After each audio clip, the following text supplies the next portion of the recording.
Welcome back, everyone, or should I say, welcome back to Bonk City. Today we're playing some Urtuk, so let's jump in.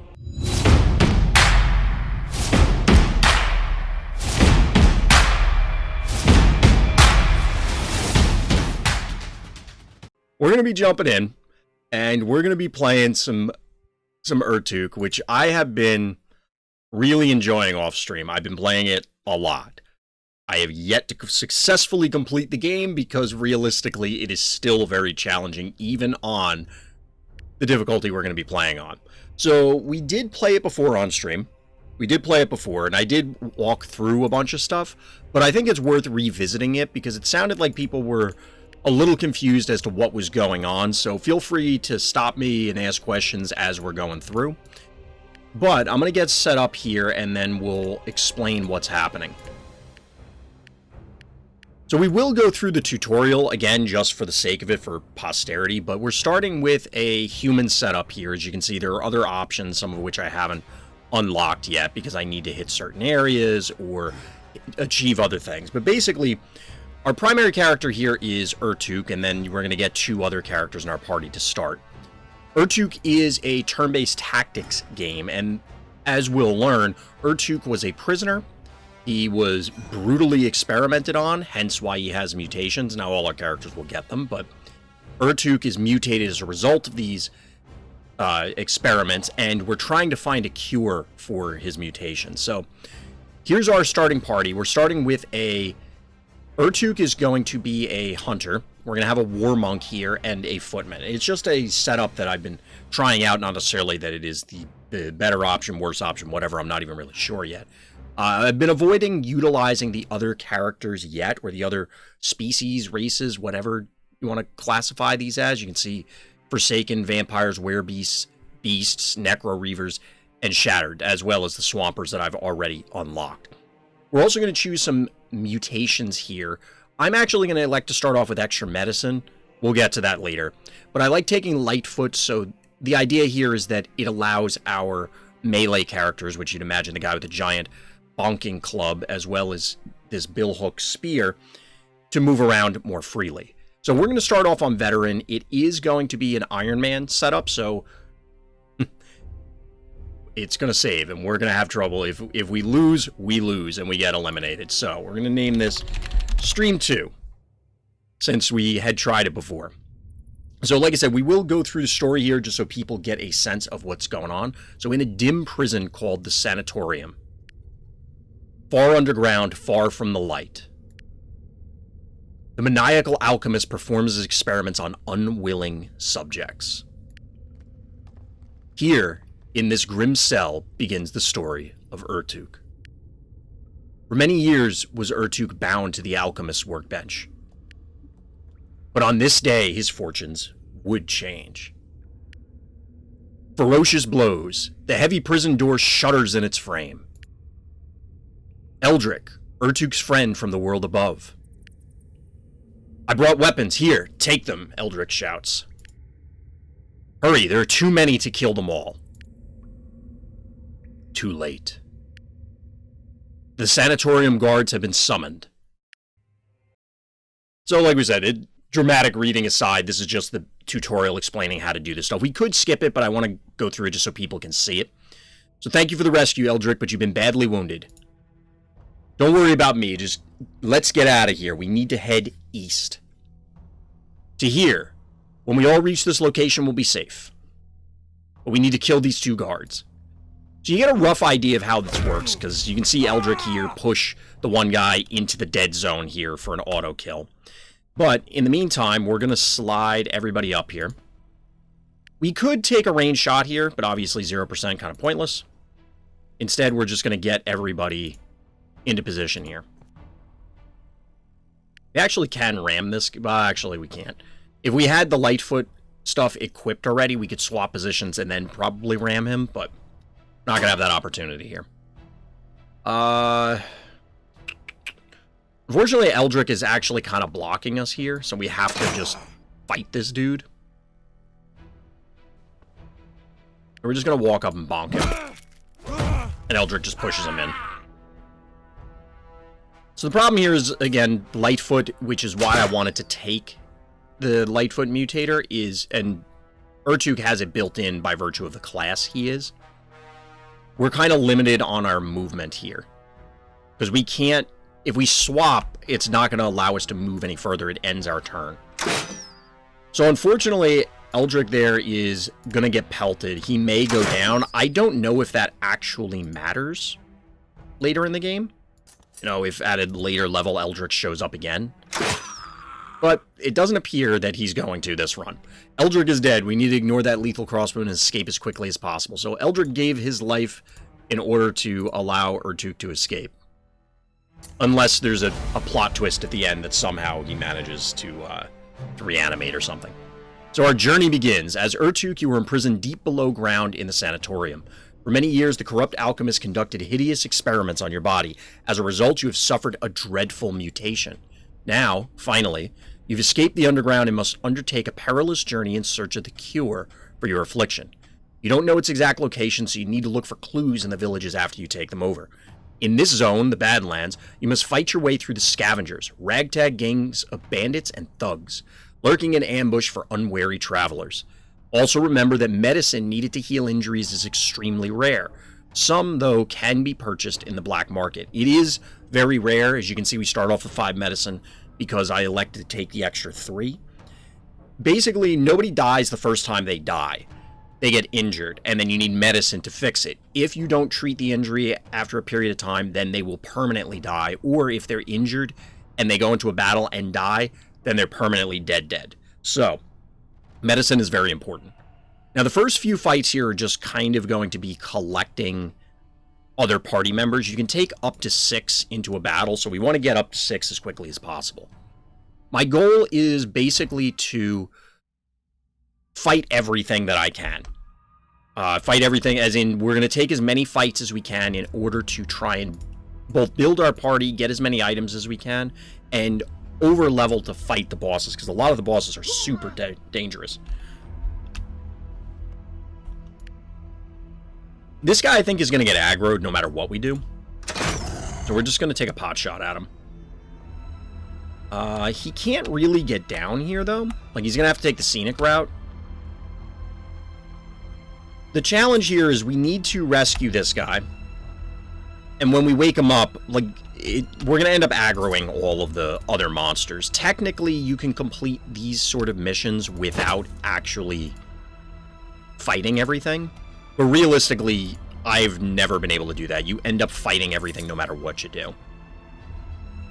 So we need to escape up to there. If we were able to bypass the monsters, great. But like I said, it usually doesn't happen. Probably could have afforded to put a second trap there, to be honest.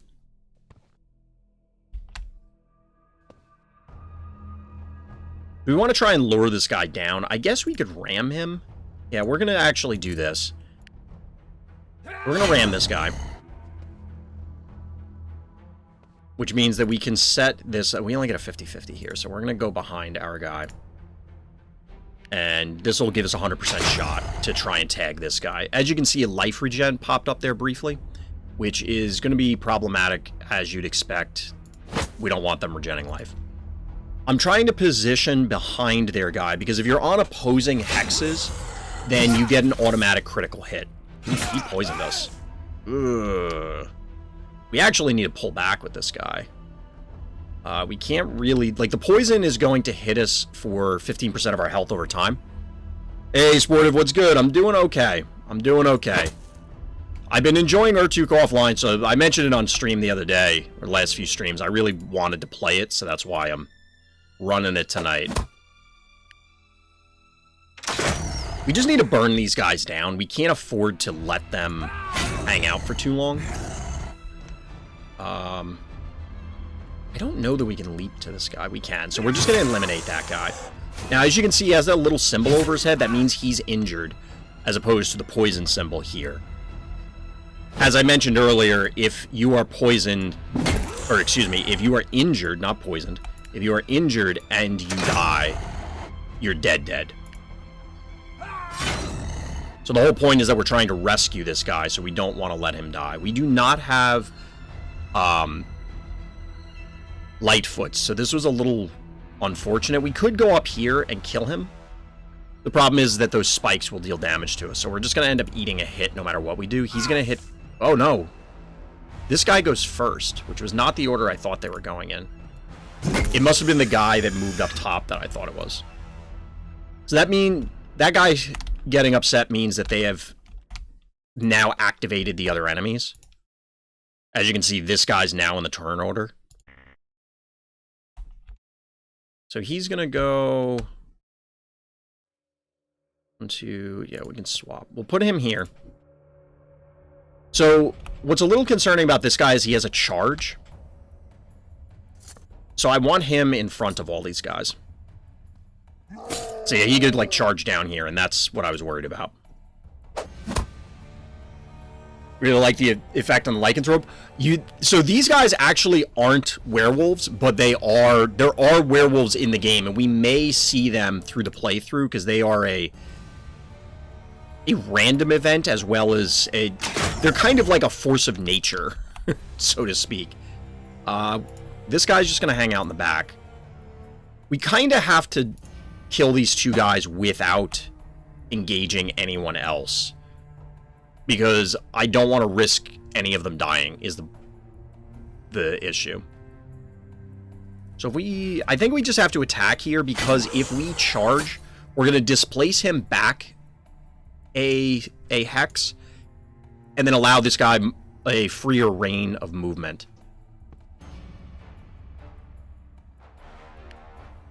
Oh, we have no more traps. So we're just going to keep DPSing this guy down, or try to.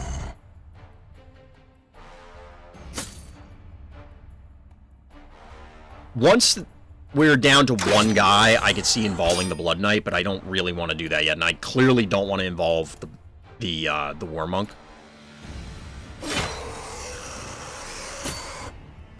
Okay, so we're kind of okay. Like, I think we're gonna be fine.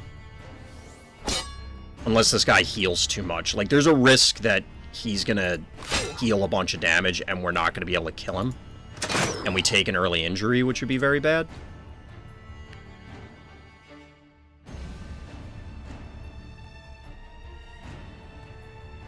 I don't want to get him involved yet. I think we let him jump in on the next cycle. Because the enemies tend to target just whoever's the lowest.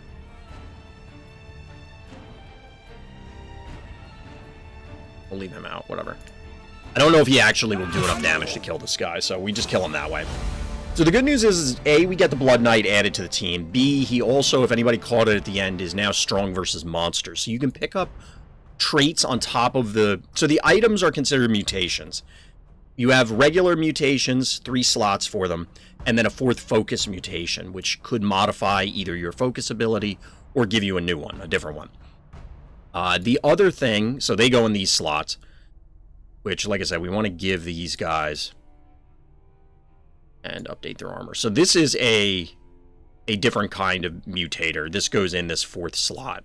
But you can also get traits here that will give you different abilities. Now, this is Lightfoot, so it now shows up here. But he also, because he has this billhook, has long weapon reach. He also deflects projectiles. He also prevents enemies that he's engaged with from running away.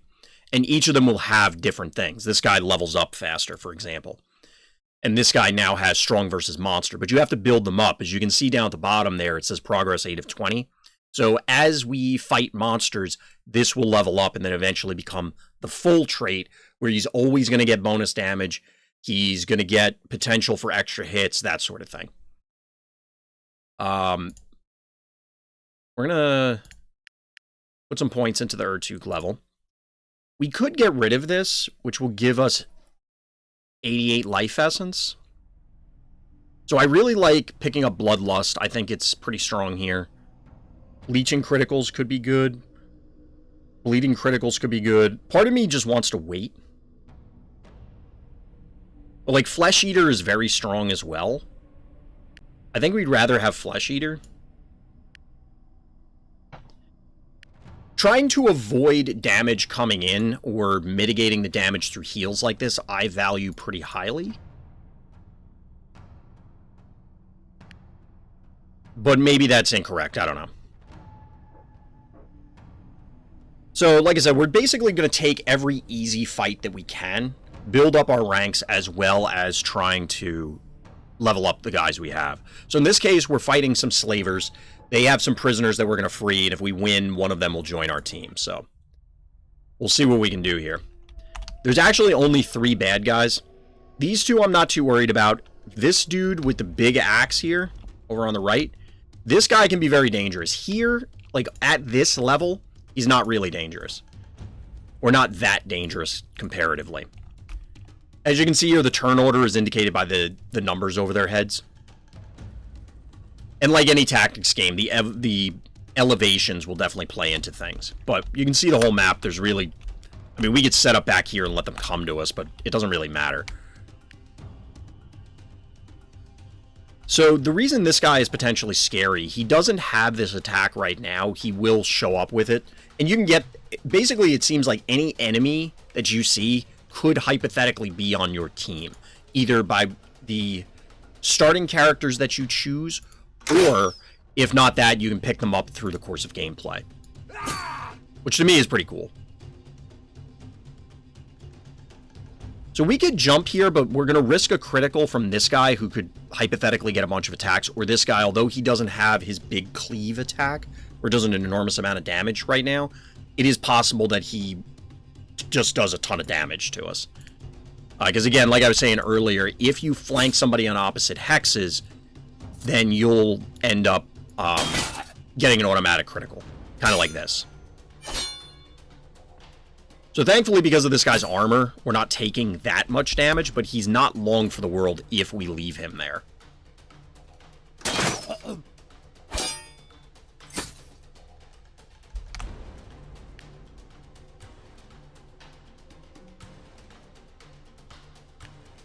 We're going to engage this guy.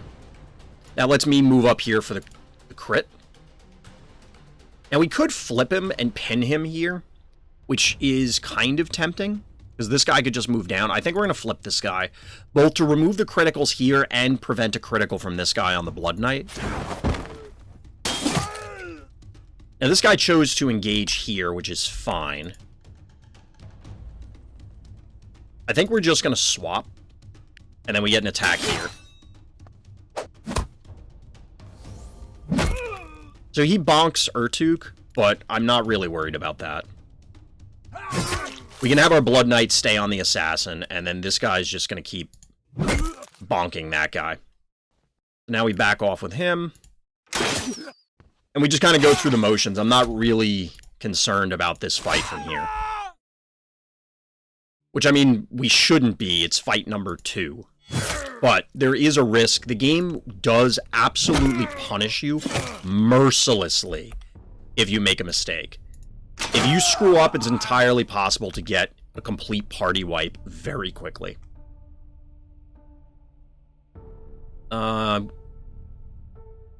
Guess we just wait. You can go 1, 2, 3. You can only get there. You could leap to the other side, though.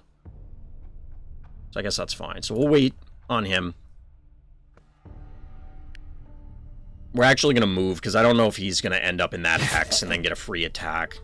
Or get free attack from that guy. So we're going to go on this side in order to set up the crit from everybody else. I mean, this guy's going to get to act first, but... Oh, we almost got him with the crit, but that's okay. If I was paying more attention, I'd try and set up kills with specific characters to build certain traits, but really at this stage in my knowledge for the game, we're just kind of doing stuff.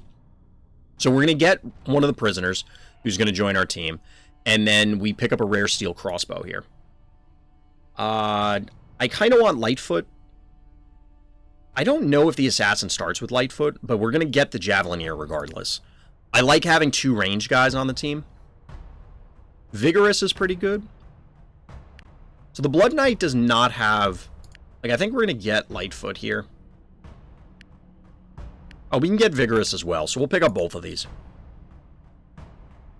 You have an idea for a game I might appreciate? Alright, what do you got for me? Like, is this a game that already exists, or are you suggesting a game idea, like, that should be created? Hashtag Bachtown. Population, exactly. Population, the bad guys. At least, like I said, I'm hoping that's going to be the case. We'll see how it works out. This game is absolutely merciless. So we're giving this guy Vigorous. We will, like, the goal is to get a bunch of crit items on Urtuk, but his critical strike can be, when you get these focus abilities unlocked, and it takes to level 4, we're only at level 2 right now, you can assign them to anybody. So even giving items like this that require a crit to a different character, well, we can just give him critical strike off of Urtuk's ability. And there are a number of items that let you start with criticals, like at the start of the battle. So you can absolutely set this stuff up. All right, so I don't think we want to take this fight yet. We're going to go here for soldiers retreating and try and get another party member, then come back to this. It is a normal risk, so, or a normal difficulty, so it's not a huge risk.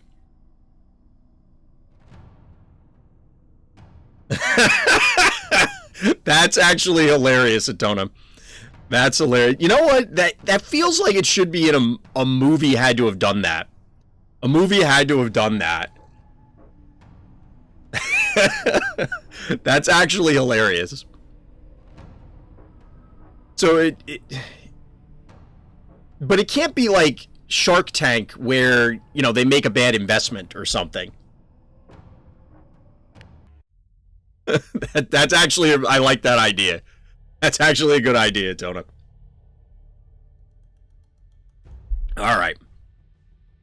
So we have to protect one of these three. I don't know which one it's going to be. It's probably going to be this footman here, just because there's doubles of this guy.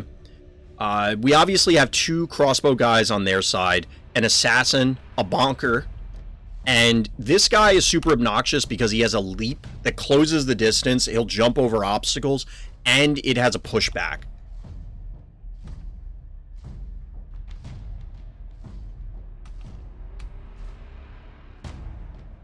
Alright, so we're going to set up our range guys. They're highest agility, so they're going to be going first anyway. We want to get them up there and in position, as you'd imagine. This guy actually has a pretty high agility too. Movement-wise, all of these characters are the same. The assassins are the ones that get more movement.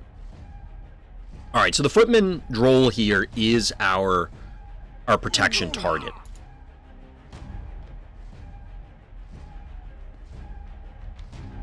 So we really just need to get in position. This guy allows us to mess with terrain, which is pretty cool. I would love to have been able to get in here, but as you can see, there are spikes, and I don't really want to step on spikes. Caltrops are a thing. Well, maybe not specifically caltrops, because there's no item for caltrops, as far as I know, in the game. Are we going to die? I hope not on this mission. That would be real bad if that were the case. At least this guy... Okay, so... Here's one thing that frustrates me about this game sometimes. In these rescue missions... Now, granted, at least this guy, this spearman here, was not the primary guy we need to protect. We have to protect this guy. If these 2 guys die, it won't impact the mission. But this moron just decided that he's hell-bent on damaging himself and ran over the spikes. And there are other times where there will be other missions where it's, oh, well, we need to defend these villagers against somebody who's attacking them.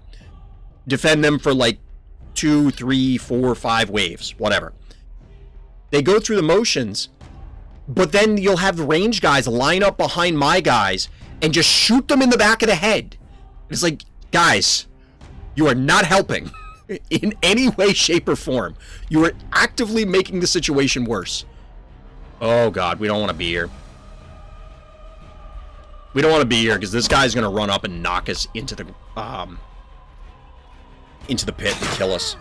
I was busy getting angry about what the AI does and distracted myself. It's possible he leaps to someone else, but it's unlikely. So we're going to swap this guy in. Since we have a character behind him, they're not going to displace. In fact, we probably want to swap... I wanted to get the spear guy up here. Our footman.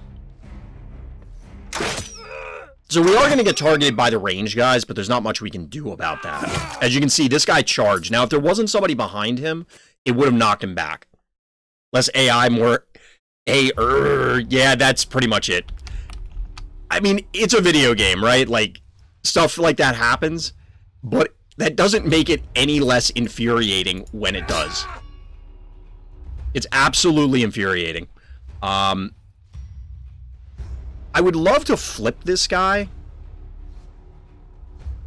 So if we flip him,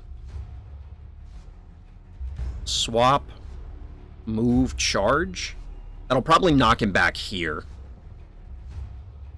I was trying to see if we could find a way to flip him into the dead zone here. That's part of the reason I like having the War Monk, is the ability to just auto-kill a bunch of enemies. Like, right off the bat. We're going to drop back a bit. Seems realistic to me. I had staff that seemed to shoot themselves in the foot. Yeah, I mean... Oh, whoop. Didn't mean to... Don't want to move him there. We can probably just stay on the high ground here.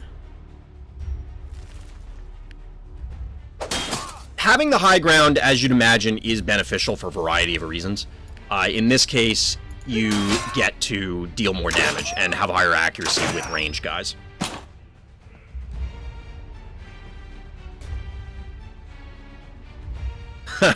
Since the announcement, I've been playing Mythgard for a little bit and forgot how good FOC is. It's pretty good. It's pretty good. There's so many things that I'm like legitimately excited to dive back in with in that game. Like an enormous amount of things. I can't wait until there's more to talk about for it. So we might be able to kill this guy before anything else happens. But I kind of want to body block with the War Monk. We're going to go aggressive here. Get bonked! Get bonked. Alright, so we're just laying some traps. This is only a 50-50. It's still only a 50-50? If I moved here, it was guaranteed to be 100, but I thought the higher ground would give me better accuracy here. I'm going to take the 100% shot here because the Javelineer and our Spearman, or our Footman, rather, will be able to kill this guy. We're out of stamina. So that'll get this guy. This frees up this guy to force him to disengage, so that he doesn't just run up on our range guys. I need Mythgard to come back in full force. Yeah, there's a number of reasons. Uh-oh, so this guy's in trouble. This guy's in trouble. He will get to... No, he won't. So this range guy is going to get to go before he does.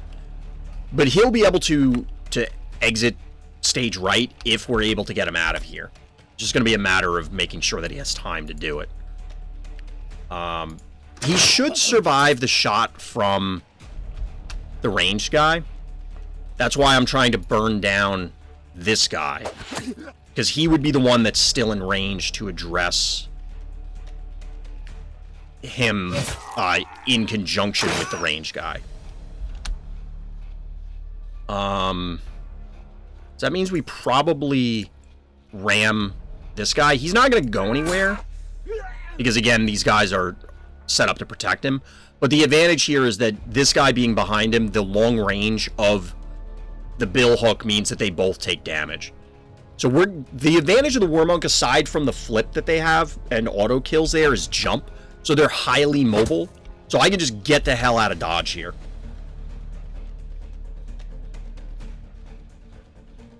We're not sure yet, Atona. So they did make an announcement. I posted it in Discord.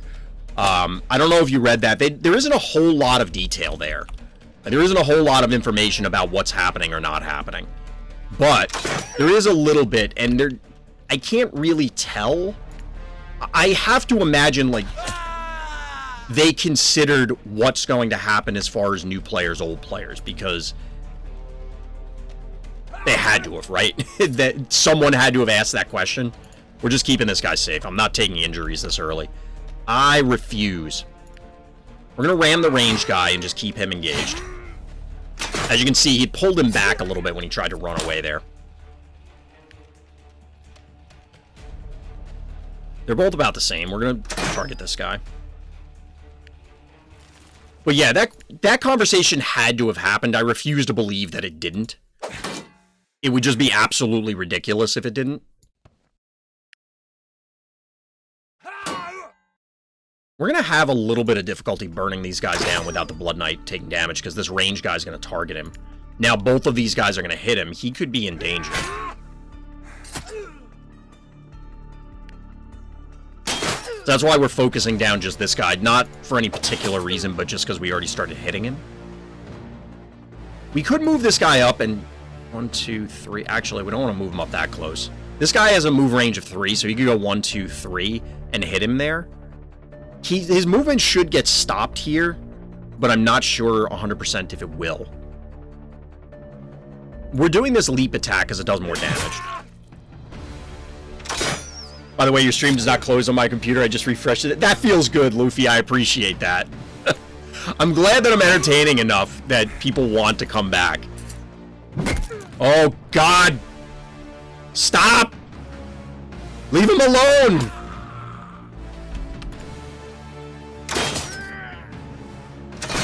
All right, good. That guy didn't target. So this guy's also going to have to get the hell out of Dodge.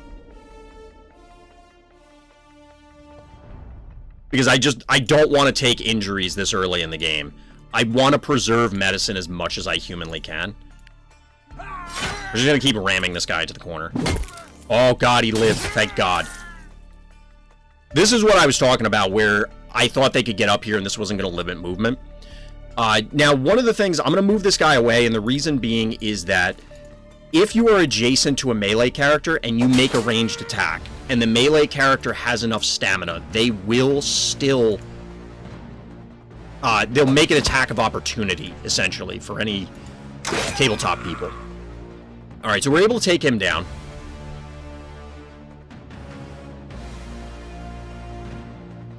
Apparently all those guys are getting attacked in a row, and then we eliminate him. So we got it. We got it. GG. One of the survivors. You got it safely with great leadership, and everyone survived. One of our brothers, Droll the Footman, had seen better days and wants to leave our company for yours. Good luck, friends. So we get an upgraded Javelin and Droll the Footman, so we have double Footman now. We probably still want to get Lightfoot to continue doing that. Because, again, I want the mobility. So we have double range now on top of having a pretty solid front line. So this is looking pretty good so far.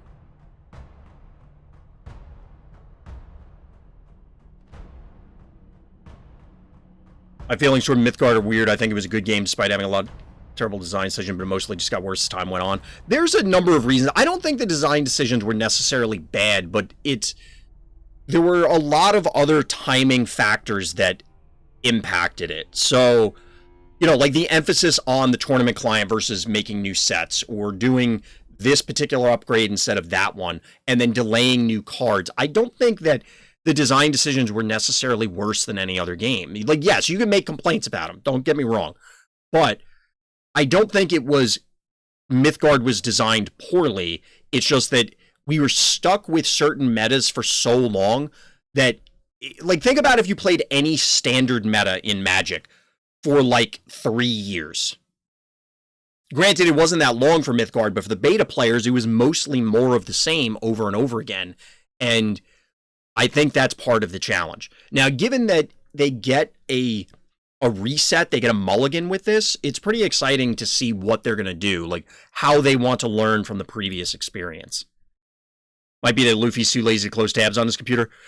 I would recommend a reboot every once in a while. It doesn't hurt. I don't know if I agree or disagree with that assessment. It's less that people create a true meta and more that the team chase itself in circles trying to balance out that meta instead of creating new content that shifted the meta. Well, that's kind of what I'm saying, Atone. I know that was a later comment after, like, I scrolled up for the older comments. But that's kind of what I'm saying, is that at a certain point they needed to say, all right, this is what it is. We're just going to the next thing. And I think that now that they have that infrastructure in place, now, I mean, yes, there are improvements to be made. There are still bugs to be ironed out, but there's a lot of things that they can now focus on because there's no distraction of those other things. Yeah, new content would have changed things for sure. Absolutely. I'd agree. Balancing changes to address meta issues seems to be a great way to kill a digital card game versus spending that time to create the next set. Gives that side eye to runs. RuneStrike needs it, I think, in order to supplement their current release model. I think otherwise people will burn through the content too quickly. A game like Mythgard that has a more traditional set release model is a different beast. I think it's a different beast.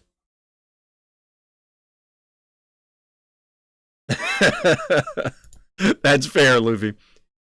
I've come to that also. I don't think any card game ever stayed interesting by tweaking cards instead of releasing cards. Tweaking to fix big oopsies, sure, but having 3 sets in like a 6-year span, that seems bad. Just make more interesting stuff. And that's the end of the day. Like, I would love to play a game that was able to just sit there, and we'll get back to Urtuk in a minute. I do have to take a quick break, but I'll finish this thought. I would love to play a game where it's just, okay, here's the box set. Play the game. And then if they make tweaks, that's fine, but that's not a sustainable business model, either to keep the lights on and create more content, or from an interest perspective, people are always going to be drawn to new toys. And if you don't put out new toys, they're going to go to the other new shiny thing, even if they love your game, just because people want a breath of fresh air. Most people don't revel in playing the identical thing for 1 billion hours. There are people that do. I'm one of those people. But that doesn't mean that everybody's like that, and that's the thing. I would hate if Magic had a sale meta that didn't change. It depends, because like I like eternal formats in tons of games. And there's a comfort level of becoming a master at your craft, so to speak, of, yeah, I played this deck for like 7 years. I know the matchups inside and out, and changing a single card can have an enormous impact on matchups, metas, whatever. You don't usually get to that level in, say, Standard. And that's okay. Like, it's different experiences. I appreciate that, Luffy. You're giving me all the warm and fuzzies tonight. They made space-flavored Coke. It tastes like stale sugar cookies. What? What? What? How the hell did we get it? What? When did this happen, Atona? When did, like, I don't remember that seeing that in the news or anything. I thought you were going to say, like, before I got to the end of the sentence, I thought you were going to say space-flavored Coke tasted like literally nothing, like the void, and it was going to be a joke. But I didn't realize this was an actual thing. We're also back to the releasing stuff. Part of the reason I have some hope for Dual Force, they've already said they want to release a full set every 4 or so months in addition to weekly comics. Promise for a lot of content is there, which is a lot of digital card games are missing. I agree to an extent on the digital card game stuff. I mean, doesn't, for example, Eternal have regular releases? And, I mean, hopefully Mythgard will. Obviously Hearthstone does. I assume Legends of Runeterra does. I don't know. I'm trying to think the other ones. Gwent has more of a seasonal model kind of thing. It's currently on the shelves as a limited time flavor. Yeah, that's going to be a no from me. I sometimes hate big meta change-ups. Sometimes the deck is so good and fun that I'm not done playing. That's exactly how I feel. So I've talked about this before, and we'll get to Urtuk, but I've talked about this before that when I was still playing Magic, now this was when I was in school, and even after I graduated, like graduated college, fact of the matter is the challenge was money. The challenge was money. Like getting top tier decks, and it was way cheaper then, at least as far as I'm aware, than it is now. Like it's more expensive now. And I just didn't have the funds or the resources to often build the real top tier decks. I was always playing a budget version or playing some off meta thing. And one of the biggest problems I had was that the stuff I always wanted to play seemed to constantly come in the third set of the block. And as a result, you just had less time with it being legal to play it, full stop. And it would end up rotating out. Or it would be like I get attached to something and it would be gone. It goes by faster than you think, especially if you're not playing it week in and week out to get sick of it. The players who are at the very top on the bleeding edge will play the game so much, any game, so much that they will get sick of metas. But I've found as somebody who is aspiring to do that, or in games where I'm more casual, which I'll be honest is few and far between, that it is very difficult to hit that point because you just don't play enough games. Now, it could be because of real life reasons. It could be, like I said, that, you know, you don't have the cards or you have to work or whatever. There are lots of valid reasons why that may be true, even if you want to play more. And you just can't. And I think that the rotations are a little aggressive, but they are necessary for other reasons. So it kind of sucks, but, you know, it's one of those necessary evils. Because Runestrike has a lot of releases, but it's not a lot of much. It's weird because you can chew through the content so much faster. Like, you can accrue all of the cards and possibly be done, air quotes, playing with them inside of a week or two. Just because there isn't as much to digest. So the delta on the changes, it's not you're getting a 300 card set and it's, oh, I need to try out all these combinations on top of trying to acquire them to begin with. You can get all the cards very quickly, update your decks, play a bunch of games with your decks, and go, yep, I've had my fun for the season, and there's still 75% of the season left. It's tough. Hey, Uthi, what's good? Lord help you if you're a control player, you'll get half the games and everything. Well, that's also true, Luffy. I mean, as a competitive-ish player, I like trying to find ways to beat the meta. Yes, absolutely. But the part of the challenge is if you are in that mindset, Midge, that if you want to be the anti-meta player, you want to, you know, run counter to everything, you need an established meta for that to be a thing. Unless you're just saying you want to just play rogue stuff in general, in which case you could do whatever. But in Before Just Chatting stream, we're getting there, Luffy. That's what it's looking like. Drogo mirrors were the funnest part of Magic, though. I've had fun. Like, I don't mind playing against Drogo. I don't mind it. Certainly less than most people. Like, there's a lot of people who will actively hate it, and I can certainly understand it, but I am somebody who didn't mind playing against it. We don't have anybody with a Mace or Maul. I kind of want preparation, but I don't want to sell any of our stuff. So we've now completed all of these. We're going to have, obviously, we're at a choke point here. We could try and, like, do other missions and come back, but we have a full team, so we're going to try and capture this village. And that's why best of 3 Mythgard would have been amazing. I absolutely agree, but I think we can all come to the conclusion that Mythgard, in its previous state, wow, what a hell of a spot to start Urtuk in, like in this random hole. I don't understand, what is this board? So all these white spaces are where we can start, and we have to protect these villagers here. They're standing in burning oil, and we have to eliminate all these guys. This thing here will throw oil barrels at us, like burning oil, and coat the ground for a few turns. This is a bizarre position. So we can come up this way and walk through this choke point. They can come down, or we can go up through this choke point. It really is going to come down to will that oil thrower actually work? Because if it does, on the early missions it usually doesn't, but if it does, we could be in trouble because we're going to get pelted here. If it doesn't, we're in okay shape. So we're going to start like this. I'm not starting Urtuk in this random ass hole. That seems like a big ol' mistake. So what we're going to try and do is hope that the bad guys come to us here. Like I said, typically they will not use the oil thrower this early on in the campaign. But we're going to see. But yeah, I don't think Mythgard was in a position with its current... Wait, can we charge this guy? I was going to say, that elevation's too high. It's a 9 versus a 6 here. You can't go up 2 elevations. Mythgard was not really in a position to run best of 3s because they didn't have a sideboard. I don't think the meta would have really sustained it in a healthy way. Like, it would have just ended in an unfortunate way. I'm just going to poke this thing. That might draw them to come attack us. Like, I want them to come down here. I don't want to have to go up there. We're just moving up to try and get people in range. Also, these guys have projectile deflectors, so it'll stop the range guy from hopefully coming after us. Like that.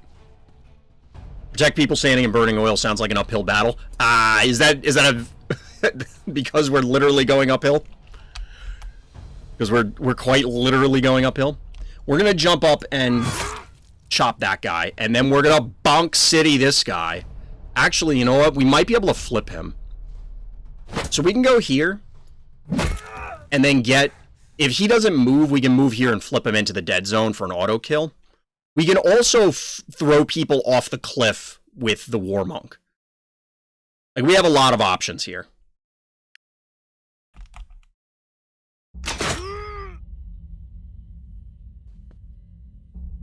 So again, we don't want to be close to these guys. Oh boy. I made a mistake. I thought we had one more move. This guy's going to have to wait, because I don't want to get auto-attacked here from this guy. He still has stamina left. That'll almost assuredly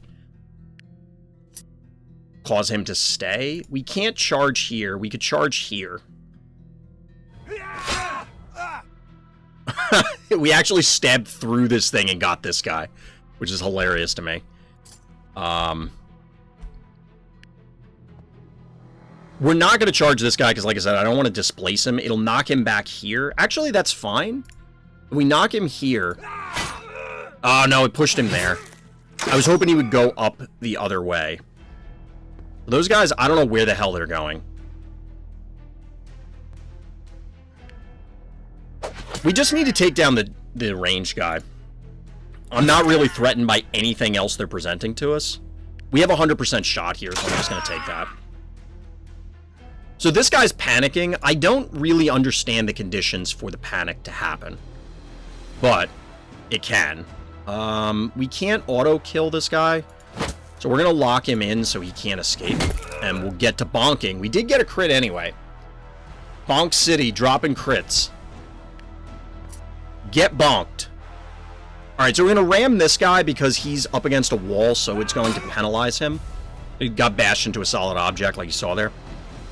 If our Javelineer wasn't here, we could actually ram this guy into the dead zone over here, but he is. So we're going to do this. Get our crit.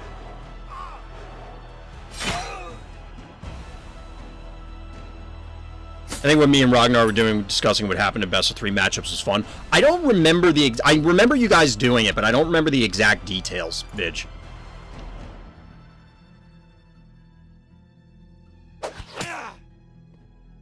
I mean, I think there are certainly ways to do it. I'm not saying that it wasn't... Like, it was impossible. It just...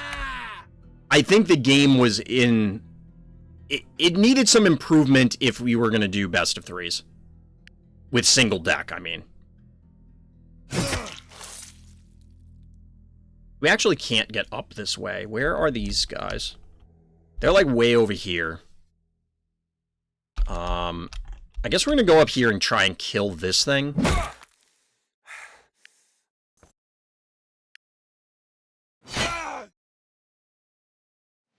This guy can go down because we're gonna have to go the other way in order to try and get the...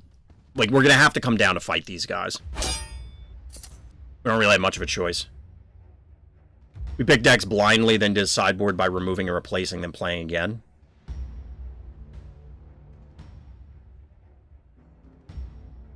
Interesting. Interesting.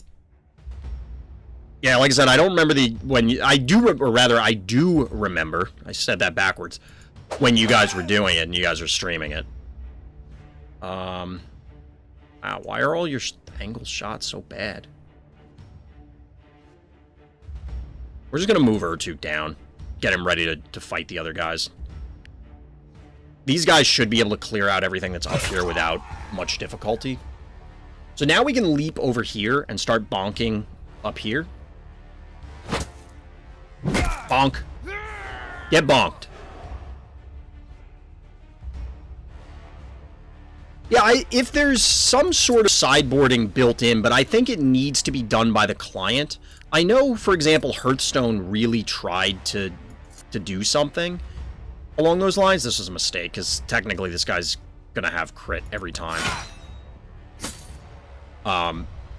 But it sounded like the community really hated it, which, to be honest, I don't really understand, but... Hearthstone.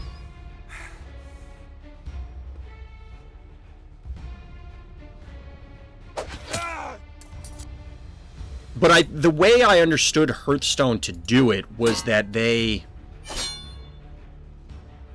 basically registered the same deck with slight variations every time or something like that, and I'm not sure that that's really... So now we're in the Burning Oil, which is not great.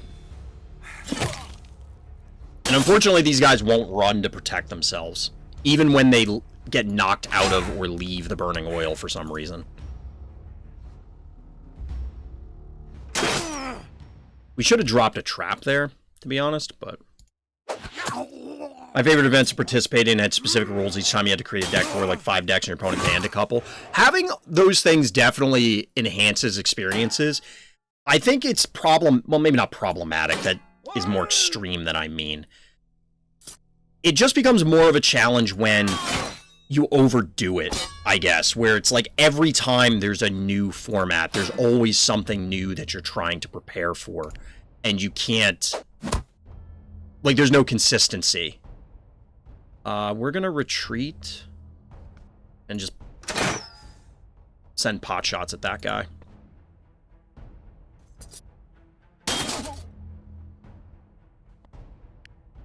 We're gonna leap attack. I think we need to get our duder out of there. Our other footman. Like, one was to have at least 7 raid boss in Burning Crusade or before from WoW, so no one knew what the enemy decks would really be. Yeah, there is something... Like, you're creating your own formats then, right? And like any meta, eventually, if you played it enough, they would get solved, just like any other meta. But, realistically, who's doing that? You know what I mean? Like, who's putting in the effort to try and solve that meta? Presumably not too many people. So it does allow for other creativity to come out. But if you're constantly doing that, like we were talking about, like when Midget said that he doesn't like to play in a stale meta for an extended period of time. I get that. But at the same time, there's value in, well, I've played this thing so much and I know it inside and out. Those are the metas that I prefer to play in, where it's something established, you know what you're... Like, you know what the experience is, and I want to play that particular experience. That's not to say that you can't enjoy the other ones, and I do actually enjoy playing other metas like that, but it doesn't always have to be like that. I was hoping we could leap. Because this guy obviously bonks. Get bonked.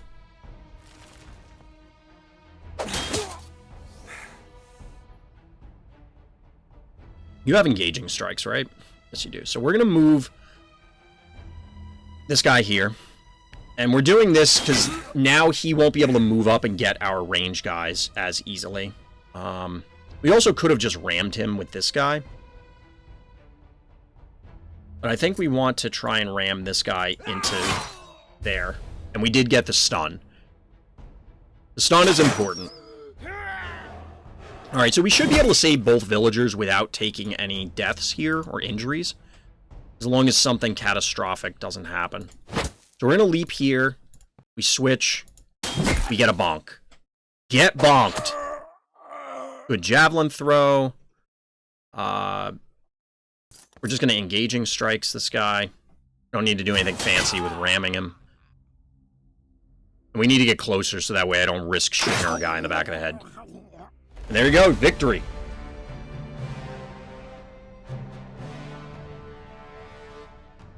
Maybe people didn't like that their deck was susceptible to sideboards, and before sideboard you're 80-20, and after they board you're 20-80.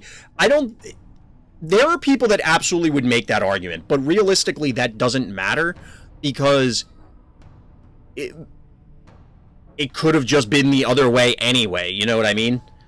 All it does is change the meta, because now decks that could previously not compete now have the ability to compete.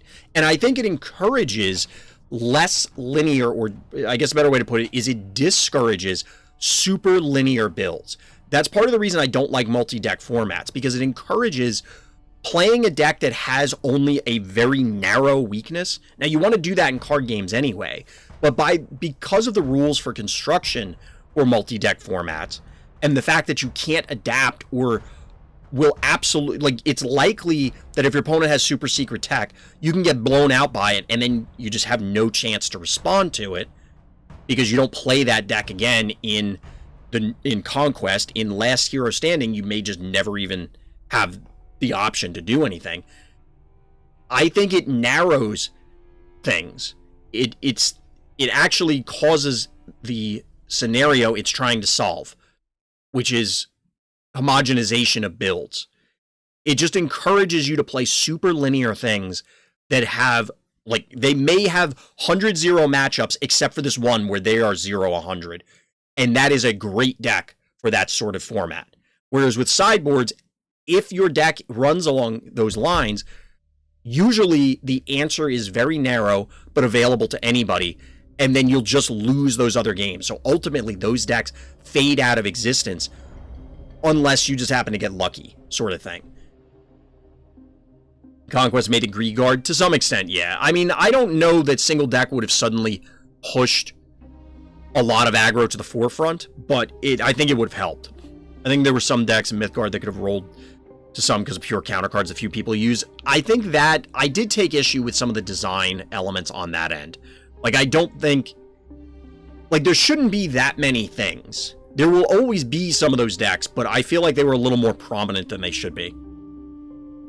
Yeah, I think if you had specific cards, like the way Mythgard worked, yeah, you didn't have a mulligan, but there were ways that if you wanted to find certain cards, the decks weren't that big. You were gonna find them. All right, so we capture the site. All its valuables and resources are ours. And we save 2 of the villagers, so we get extra life essence. But we get Trillium, which is the money. We get a Steel Maul, and we get some other stuff. I think we want Bleeding Crits, but we haven't gotten the critical items yet. I'm actually going to wait on these. So we're going to search the site. This happens the first time that you go to a village, whatever one you capture. They give you some medicine, and he tells you basically, I can't fix your mutation, Urtuk, but it's not going to kill you. It is going to mutate you further over time, though. So the cure is not here, but you need to go to the villages to find the secret entrance to the Swamp Cavern, which is zone number 2.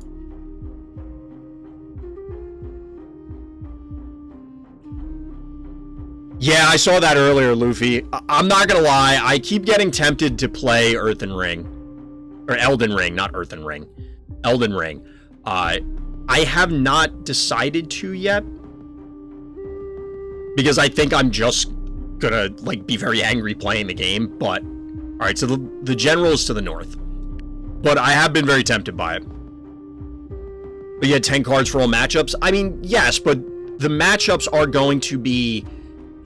You already have your set matchups to begin with. Like, it's the same as deck construction. Like, you will be able to lock out certain decks depending on how they work. It's all going to depend on what cards are available, right?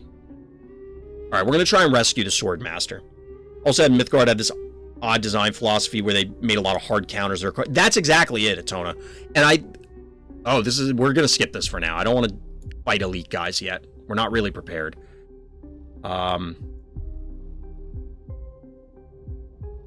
We need more fights. Like, we could probably capture this village. I mean, 8 is still... We're not ready to try and rescue this swordsman yet. It's the first Souls game that I want to play, but money... Yeah, I know what you mean. I don't know if I'm really going to like the genre, so I'm a little wary of jumping into it. I'm having fun watching clips, but the idea of bashing my head against a boss for like 16 hours does not sound like fun. Yeah, they made sideboard cards, but alas, no sideboards. From what I recall, they did plan on having sideboards, just it was another design element that didn't ultimately get implemented yet. Like that 1 orange, 1 2 that did damage to all artifacts. Yep.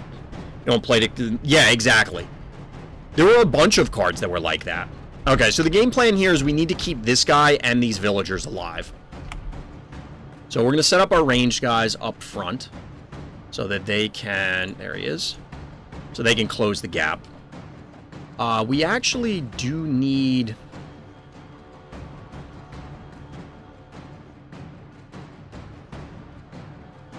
We're going to swap the... Oh my god, come on. Game. I want to swap the 2 ranged guys. Because I think we can keep Urtuk back, set up some traps here, and then just help these guys with crossbow bolts, but the Javelineer needs to get closer, so I want to give him some additional support. Now, we do want at least one of these guys up by Urtuk, so we'll start off with this. So we need to deal with the local thugs. We need to go here, I guess. 1, 2, 3, 4. We can hit them from here. Set up a trap.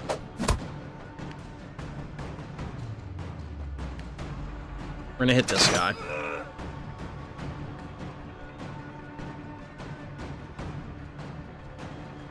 One, two, three. It's not gonna be enough. We're gonna be a little exposed here. We're gonna be a little exposed. Part of the fun is knowing the matchup and knowing you rather play around or play into it. I mean, that's part of why I liked the idea of having open deck lists for everything. If we go here, we can leap. He's going to be super exposed. He's going to be super exposed. So 1, 2, 3, possibly 4. 1, 2, 3, 4. Yeah, we can't leap in. Unfortunately, because we entered the mud, we have to stay here. We shouldn't have leapt. This guy's a little sturdier than the Blood Knight, so I'm going to let him sit in the mud.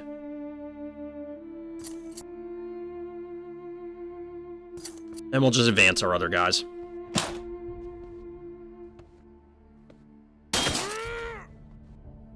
Oh yeah, I mean, going for, like, playing around specific cards is absolutely a skill that needs to be considered and learned. But when we're talking about, like, super narrow sideboard cards, it's a different level. You have Lightfoot? You do. So this way we don't take damage, but we still eliminate this guy. Now this guy can charge up. I think we charge this guy. Oh, we can actually... Do you have Lightfoot? Alright, so here's what I want to set up. We want to set up an auto kill on this guy. So we just ram him into the pit there. And sayonara. It wasn't quite a bonk, but I'll take it.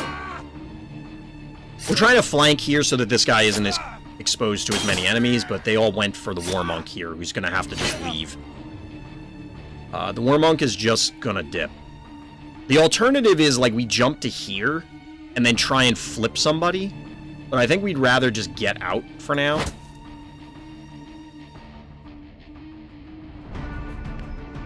And we can throw a trap here.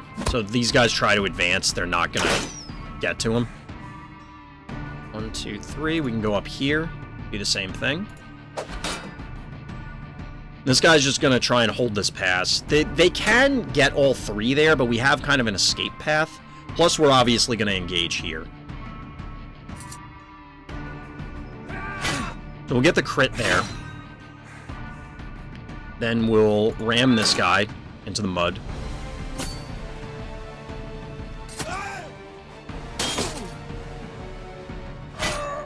This reminds me of Battle for Wesnoth. That's a game I haven't heard of in a long time, Luffy. Sorry, I missed that one earlier. At least that's the only game of the style that I played. I mean, I played a number of different tactics games. I've really enjoyed this one so far. I think it's... like... I guess it maybe not the major reason, but one of the major reasons is that I have enjoyed the fact that there's such a wide array of characters. I actually don't want to be there, because these guys can sometimes have a push, which I don't think they have. But they could hypothetically have a push, and I don't want to risk getting bonked myself. Yeah, I think we can just go here and be fine. We're going to leap on this guy. I think in general, Mythgard's design philosophy was flawed. It was all windmill slams all the time. The reason why those weird sideboard cards for non-existent sideboards exist is because it'd be a windmill slam in those cases. That is, as I understand it, similar to how Runestrike wants to do things. Like, they want to have super powerful cards. And I think that idea as a whole is interesting as a design philosophy, but obviously it presents challenges. You know, if everything's a windmill slam, the idea is that they all balance each other out, so you don't end up ever actually having something, you know, egregiously overpowered, because they're all roughly at that level. But I don't know that there aren't many games that do that at all, like even try, let alone how many are truly successful. That guy up north may end up dead, our War Monk.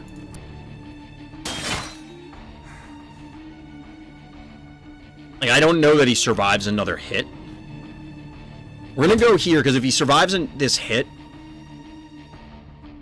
Yeah, we should. We have 67, and he has 59 as attack. If we survive this, we can flip him. Assuming we don't kill him first, of course. Which I don't think there's any way that we reasonably do.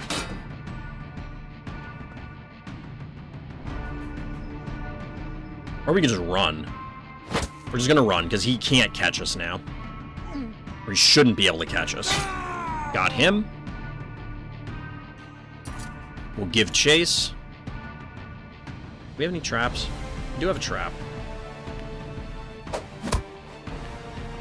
This guy may turn around and try and punch Urtuk, but we should be fine. We're just gonna keep... Is this, we'll jump over here. Yeah, he's just gonna give up on chasing him. Which is fine, because we're gonna chop him. We can't get to you. I don't care. Crossbow to the face! In the face! Windmill Slam seems like a great way to create feel bads all over the place. Well, the risk is if you go the other direction, everyone's just bored playing your game. Like, there's a risk on both ends, right? Both ends of that spectrum where you have everything is insane on one end and nothing matters on this end. You want to make an interesting game, and it's entirely possible to end up with a game that nobody wants to play for either of those reasons. I mean, in Magic, most decks now not in standard run Leyline of the Void to exile cards, they don't run black. Yes, I mean, but that's due to a number of factors. Like, Magic does encourage that sort of game plan, like graveyard-based game plans anyway, and obviously Dredge is a big deal. Because then anything good would always create feel-bads. When you say anything good, Doc, do you mean like something that is not over-the-top powerful? Or do you mean because they're powerful, they always end up in a scenario where, like, there's just always going to be bad stuff. Like, you're always taking, like, you're doing something so over-the-top powerful that your opponent has to feel bad. I mean, like Runestrike? I'm not quite sure I follow which part you mean. I don't think we need Lightfoot again. I think everybody has one. Everybody melee has one. Those are the ones that I care about. We kind of want Improviser, because then we can start handing out crits to people, like, left and right. We forgot to give him his good hammer. The better hammer. So let's see. What do we got here?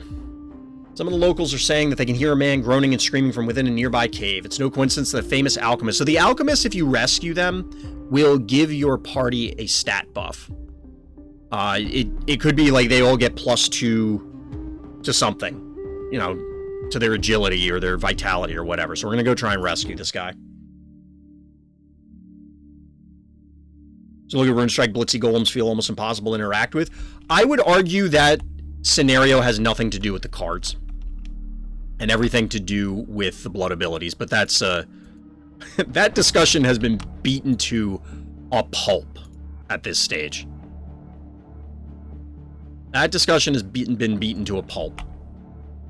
Alright, so they have 2 range guys. They also have a charge guy, so we need to be very cognizant of where he is. They also, unfortunately, have a ranged guard, or an elite guard here. You can tell because this guy just has more stuff on him than the typical axe-wielding scavenger. The rest of these guys I kind of don't care about, but until we eliminate the range guys and this jumpy guy, it's potentially very dangerous. So they won't go after this guy until we eliminate like a certain number of them. Once that happens, they'll come after us. I don't know why I put the trap there. That's a terrible spot for the trap, because we probably want our War Monk there.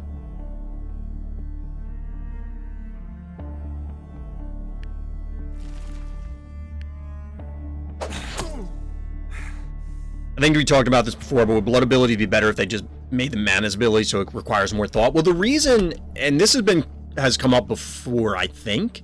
I don't know if we talked about it on stream, but they've mentioned on multiple occasions that they had a vision for other uses for mana. So they have this relic or artifact system. I forget what they were calling it.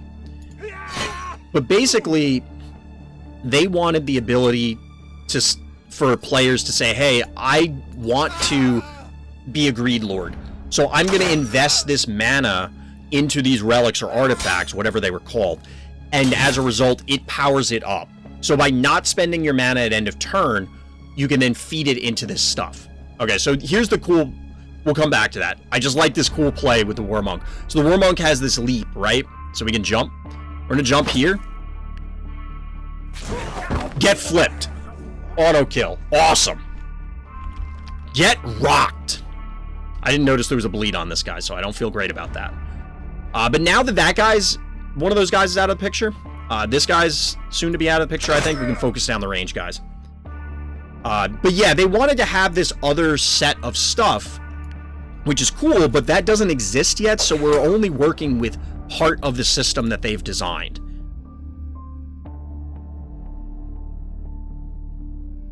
So we do have to be careful of Leapy Guy, because he could get our Javeliner.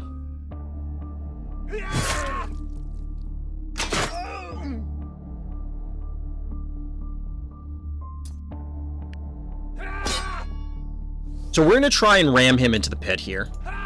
And we get it. Nice. So now Urtuk is leveled, so we have Critical Strike as his focus ability when it's filled up. We can't auto-kill anybody, I don't think, so we're just going to walk up and bonk. Get bonked. And then we're going to walk up and... So we do want to trap this guy so he doesn't come down and attack Urtuk. Yeet. Yep. So for a strictly card-based situation, one-sided board weights are kind of goofy. I agree. I understand, because, again, they've said before that they wanted, you know, our game is going to be windmill slams. They didn't say windmill slams, but same sort of thing. As, you know, what we were talking about with everything else. And if that's the case, okay. That's what we're working with. But the problem is that it introduces some of these oddities that... How do we deal with these sort of scenarios? Just make blood abilities, mana abilities, that way they can't just slam the board.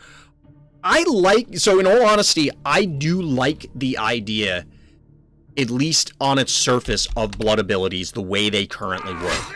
But I think that there need to be more concrete rules around what's allowed to be a blood ability and what they need to cost.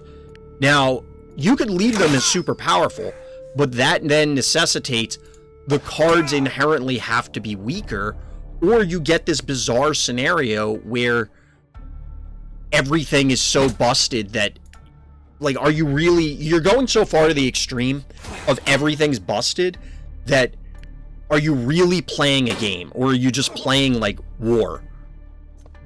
Where you're just flipping coins and putting things on the board.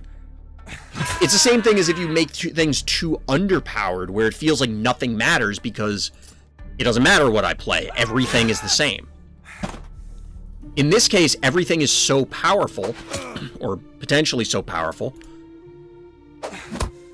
that you're not actually doing a whole hell of a lot. I know I just put the trap down there, but I want to block off because I made a mistake there. Plus, we can leap this guy and get a crit there. We're just doing this to ram this guy. He's going to die no matter what. It doesn't really matter how we do this. So I think the blood abilities, if they want them to be powerful, great. Make them powerful. But then that just... Like, how do I put this? You just have to accept the consequences of what that means then. For example, the recent Sakara stuff, because she has Blitz as one of her blood abilities, to me that means you cannot have Blitz on neutral, order, or myth, or cards that would be valuable with Blitz on neutral, order, or myth, because they're going to get used in Sakara, and you have to ask the question, is it okay for those things to have Blitz on command every time? Because they will. You only care about cards in the decks they're going to be played in. That's why these weird combos, like from Magic's history and other games, are problematic under these circumstances. They are problematic when the cards that the developers do not expect show up in decks that they don't expect. Now, there are ones like recent history with Magic where they were intentionally designed cards that were released to be powerful and they were too powerful. That does happen. But the ones that are the most egregious are like old Illusions of Grandeur. Pick a breakfast cereal, and there was a combo deck named after it at one point. And those were the decks that were really problematic because no one expected that to happen, because it was these random cards that were intended to be a joke. And that's where you run into issues where, like, Kraken is not really a good card, but it is absolutely strong, verging on too good in Sakara, because that card should never have Blitz. The whole point is that you're slamming a big threat, but your opponent gets a turn to react to it, either to just ignore it because of the lane system, or to kill it before it gets active. But instead, you're blitzing it, and it's immediately 6 to the face and controlling your board. That's problematic. Like, it kills a dude, it hits you in the face, and then it possibly kills another guy. All because it has Blitz. And I think that you can't risk those sort of things if you're going to have this sort of game system. Or maybe you just accept it. And again, like, those are the consequences. Maybe they think that that's fine, and that's okay. Spirit Barricade and Salient A1 Cannon, joke card used to do silly things. Yeah, there's no way that was the intended purpose. There's no way that was the intended purpose. I think another example, this, you can just naked play Freya into an empty lane, you're already +1. Well, yes and no, because you may be at just break even. You may just break even there, because they could just kill it. Depends on what you're playing against. Flash Hulk and Magic. I don't remember if Flash Hulk quite fits that that criteria, Midge, but I mean, it's a similar problem. Alright, so we freed the prisoner. He's a skillful alchemist, which this is an immersion thing, that they spell alchemist with a Y here and an I here. And it's just interesting to me that they do this. I don't know if it's actually a typo. I'm going to choose to believe that it's immersion, because there are other things that come up throughout the game that are in a similar vein. But regardless, he gives all of our guys +2 vitality, which is pretty cool. We definitely want range support. This is really important. So he gives us free attacks under certain circumstances. So if we melee attack somebody and we're able to hit the guy without risking friendly fire, we get a free shot on them. So it absolutely makes a big deal. Does this guy get 2 levels?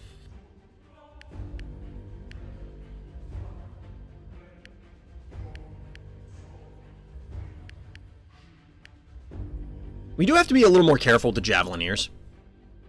I tend to like to give all these guys strength to up their damage, being ranged. You know, that's kind of their job. But at the same time, I don't want to let his concentration be too low. It's going to be relevant pretty soon. Dread Return and Magic sort of had that effect. It was really just meant to make Dredge not completely useless, but then it got used to break the meta. I don't remember if that... I mean, Dread Return has been a problem in recent years, and there was a combo when it first was released, like that Nationals year with Bridge from Below. But I don't know if that one in particular was considered too good or not. I don't remember. It's been a long time. So we can also... This is something... Getting back to Urtuk.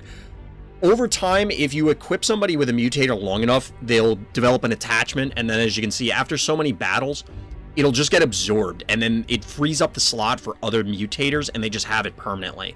That's why I like getting Lightfoot on some of these, so that way they just forever have that movement ability. Alright, so this is another hard battle. We don't know if this one's a hard battle. We're going to go for the village first. I kind of want to get one or two more. This is normal. I want to get a couple more normal and easy battles under our belt, so that way we can take the hard fights a little bit easier. So something of note here, we're fighting Swampers. These enemies usually don't show up until the next zone, World 2. There's also some big-ass spiders here. Like, that's a big spider. Even if you assume these guys are small and these guys are normal size, like, that's a big spider. Like the size of a small dog. But this guy is isolated. He's also notably not a Swamper. This matters because we're about to find out that if we wipe out everybody and leave him alive, he'll join the team at the end of the fight. Easier said than done. Whoop. Just trying to look at chat and then started scrolling. Eggs was a funny combo too. It killed you in a single Pyrite Spellbomb and ripped through its deck with cards that were designed to mana fix. Yep, like that's a deck that was very silly and a lot of people didn't like it for a number of reasons. But I think it got banned later on. I was fine with it standard and then got... Yeah, I mean, Dread Return is still a thing in some formats, but I don't remember which ones. I mean, I don't follow Magic that closely. It might have been banned at some stage. I'm not entirely sure. Not entirely sure, but all right, let's get into this. So we only have 3 ways we can get up here. These little guys with the blow dart guns are ranged. They also poison, which is super obnoxious. This guy with the hook leaps, and it's also a pole arm. It's a bill hook, so that means that if we try, like, he gets on us, we can't get away. These guys have spears with shields, so they can have a push if you try and advance. This guy can put on a bunch of buffs. So we got another leapy guy, we got another spear guy, and these guys are just kind of grunts, but they can take an enormous amount of punishment. So this is kind of obnoxious. 1, 2, 3, so you can go here. We're gonna get targeted by these guys. We might be able to block 1 projectile with him. We're not gonna put him up there. We're gonna go here. I guess this is okay. This is about as good as it's gonna get. I don't think we're gonna be able to kill them quick enough. As you can see, so I was press ganged into the ranks of your enemy. I'd do anything to escape. If you reduce them all to bloody giblets, I might reconsider who to fight for. So, like I said, we're gonna try and see if we can eliminate everybody before bad things happen to us. We'll throw out a trap, get a shot on this guy. As you can see, life regen already started. We can actually hit this guy from here. The problem is that he's still going to be exposed as far as these guys go. Like, they'll be able to shoot him as well.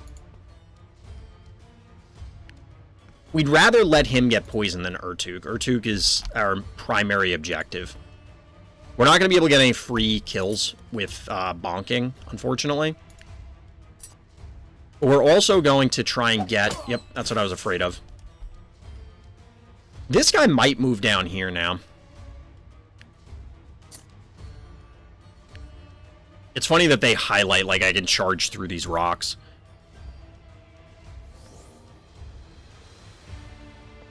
So this guy's just going to leap. We got to get on here.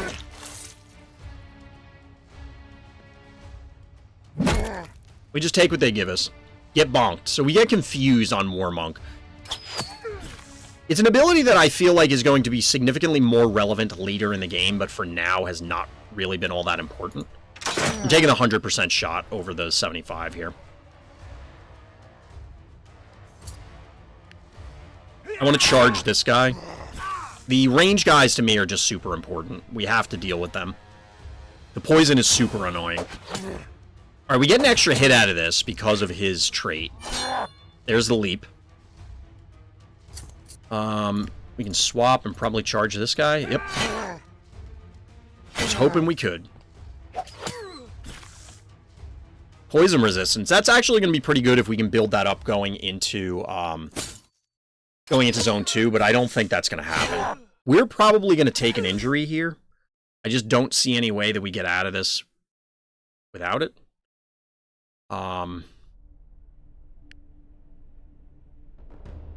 So we can't disengage because this guy has engaging strikes similar to our footman.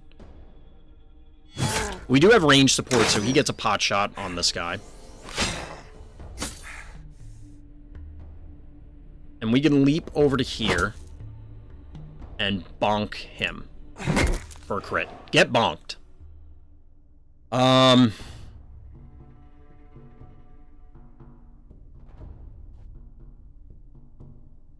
This guy's a 75. I think we're going to take our 100 here.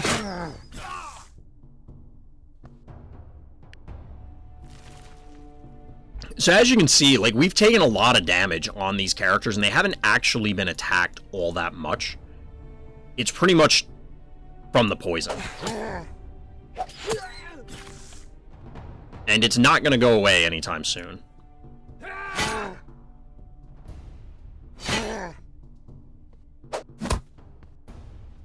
Now, the good news is that Assassin they generally try to avoid attacking you, but they absolutely will, and it clearly is problematic.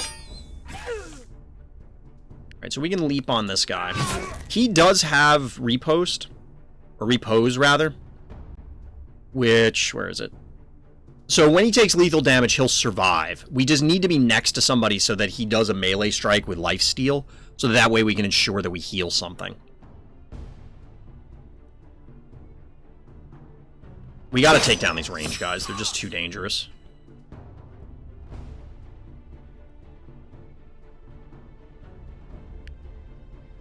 Kinda have to risk Urtuk taking damage. I think if we crit here, we should kill this guy. No, we don't. Lol. Alright, so we'll bonk there. Oh my god, he didn't die. We got him with a range support. So this guy's gonna go. Then them. Then you. We probably have to kill this guy. That also will block the ranged attack, hopefully.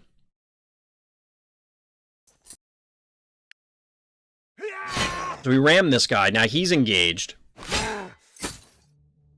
Helps us out a little bit, but he's now, well, he's been bleeding, I guess, and now he's also poisoned. So there's our first injury.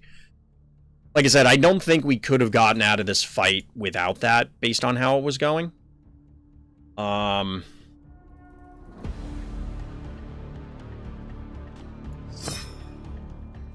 just laying down some focus abilities here.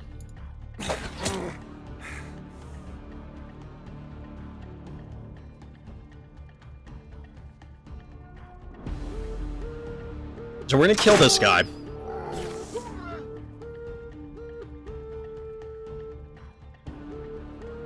This is gonna be a problem. I think this guy's gonna get injured too.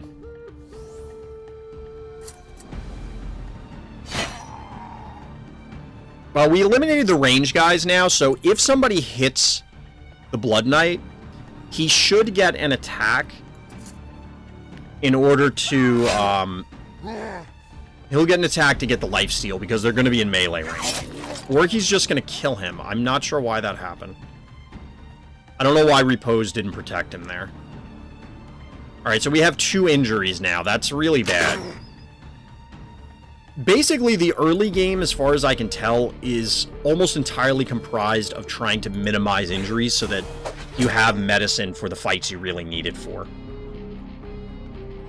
Oddly enough, some of the hard fights, the quote-unquote hard fights, are easier simply because of the way the terrain or other things play into it. So this guy goes, then that guy, then this guy, then you. When does this guy go? Oh, that is him. Okay, so he goes next. He's going to move and crit if we don't do something about it.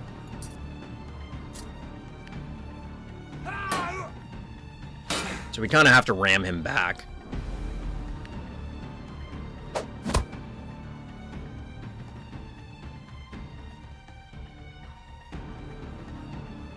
That sucks, because that... He deflected the shot. Oh boy, that is bad. We're gonna end up taking a lot of injuries this fight. We can't really afford that.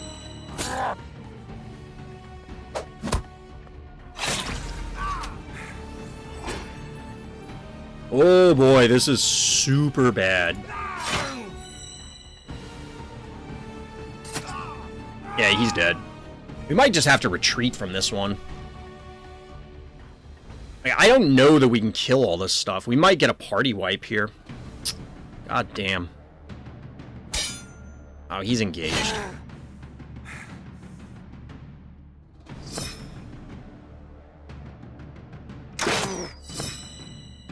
Probably should have moved more, to be honest. So, like, the crits here are really bad.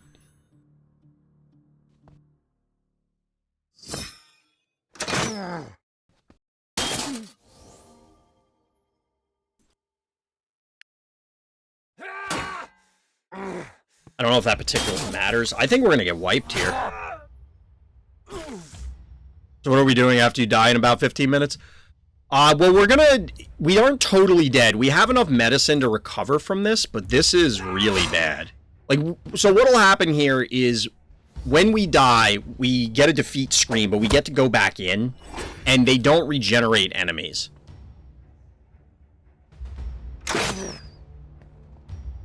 But we absolutely, like, we got clobbered here in a really bad way. So we could retreat, but there's a chance they get injured or die anyway. So it kind of defeats the point. But so far we've taken 4 injuries. It's probably going to be 6. We might be able to save the footman, but there's no way Urtuk makes it out of here.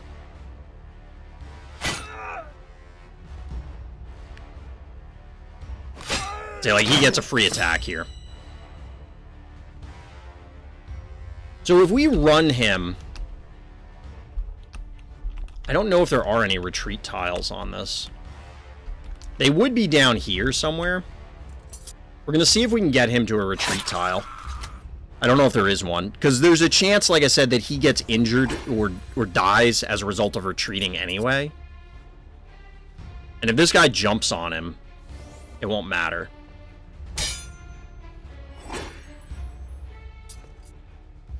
Alright, so he'll retreat safely. We'll lose some money, but the bigger deal is that we're going to lose, like, almost all of our medicine, which is atrocious this early on. And whoop. So, this guy's going to absorb Lightfoot. I thought it was... So, Urtuk's first mutator is he heals. So, I'm tempted to just not give him medicine.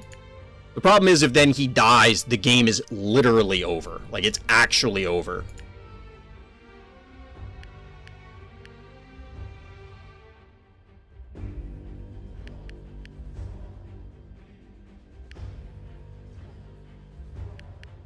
That was actually really bad. Like, I expected us to be able to take this relatively easily.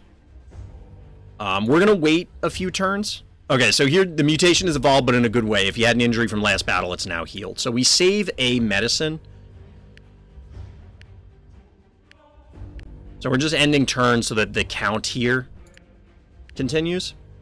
And we're going to try this again. Obviously, we're not ready for the hard fight. Hey, motherfucker, what's good? Alright, let's see. So where does the other guy start this time? Where does the other guy start this time? Nice, get some Kate Rock going. Alright, so we lost the other guy. The assassin that would have joined the team. He seems to be gone. Which is a little unfortunate. But if I were him, I'd want to leave too after that atrocious performance. I guess we'll do this. We can actually hit this guy from down here. The big thing is that we're not worried about any of the ranged guys this time. Like I said, the poison really just tore us apart.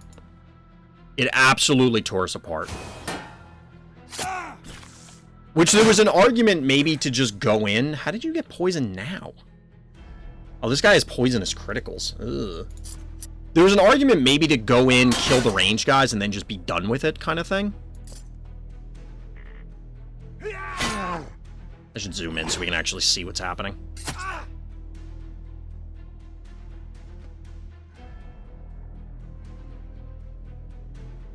Apparently I'm too far away and I can only do a 50-50, which is super obnoxious. But this way we can target these guys down. Just isolate one of them and not aggro the rest. Moving here will probably aggro him. But this way we can set up a crit scenario, although I don't know that it matters. We'll probably get that guy anyway. I thought we might be able to get around him, but I forgot we were going to have limited movement. This guy's just healing himself for all that matters. We'll burn him down in the meantime.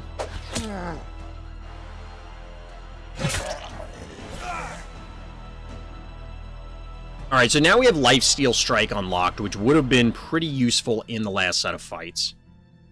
We're actually going to move him out of range, movement range of this guy, because I don't want to deal with the poison negatively impacting us. Everybody else can move up. Everybody else can move up. But yeah, losing that medicine is a pretty big deal. We do have the opportunity to find more as the quest continues, but the game's not kidding when it tells you in the beginning that medicine is very rare. It's very expensive to buy it at an increasing cost every time that you go to buy it. On top of the fact that we're just going to engage. I don't want to ram him out of position. On top of the fact that the fights get exponentially more difficult. You know, like I said, the next zone is all these guys, so every fight is going to be like that.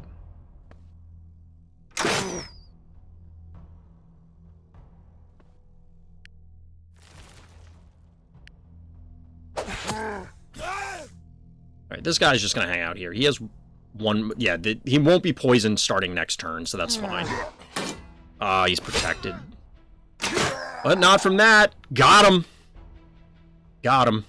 Alright, we're just gonna ram here. That'll poke both of them.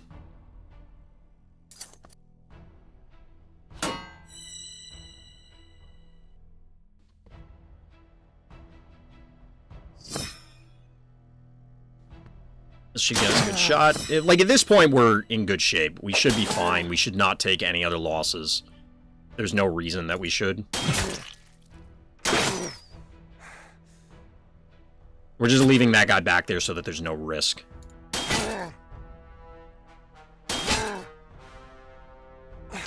Another one down.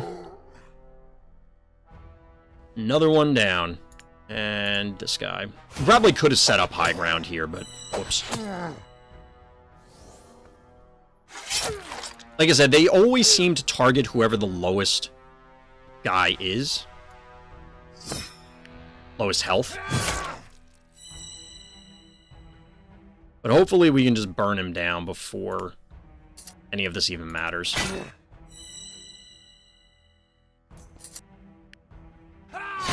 He ended up on that side. I was hoping it would go the other way. I don't know how to tell which path they're going to take, if there is a way to tell. But we got him. Took him down. Took 2 tries and a whole bunch of medicine, but we got there. So we have Feast, which is actually really good. Blood Drinker, Bleeding Criticals, Critical Counter Strike, which is pretty strong. And Natural Resistance, which this could be pretty important for the next zone. Do we have any mutators we can give up? No, not really. Because I want 3 of these, but we don't have enough essence. I think we're going to go with Feast and Natural Resistance. So we want Natural Resistance on one of our frontline guys that's probably going to eat a whole bunch of shots from the ranged poisonous guys. We'll put this on him. And we also want Feast on one of the frontline guys because it's going to... Like, they're the ones that should be taking all the punishment. Might be better off on him.